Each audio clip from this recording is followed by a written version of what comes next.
चलिए आज पढ़ते हैं हीट कैपेसिटी के बारे में। Heat capacity is the amount of heat required to raise the temperature of a system by 1 degree.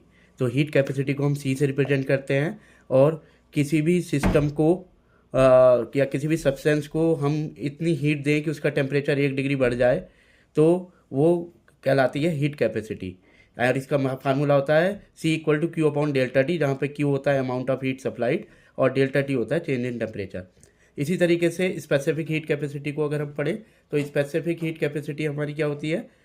It is the amount of heat required to raise the temperature of 1 gram of the substance by 1 degree. और heat capacity को हम CS से represent करते हैं और ये formula होता है Q/M/M/T। यानी कि अब हमें सब्सटेंस को 1 ग्राम रखना है। अगर हम 1 ग्राम सब्सटेंस को कितनी हीट दें कि उसका टेम्परेचर 1 डिग्री बढ़ जाए? पहले में हमने केवल सब्सटेंस बोला था, अब के सब्सटेंस को हमने 1 ग्राम लिया है। 1 ग्राम सब्सटेंस को कितना हीट करें कि उसकी जो टेम्परेचर है वो 1 डिग्री बढ़ जाए, तो ये कहलाती है स्पेसिफिक हीट कैपेसिटी। और नेक्स्ट होती है molar heat capacity. It is the amount of heat required to raise the temperature of 1 mole of the substance by 1 degree.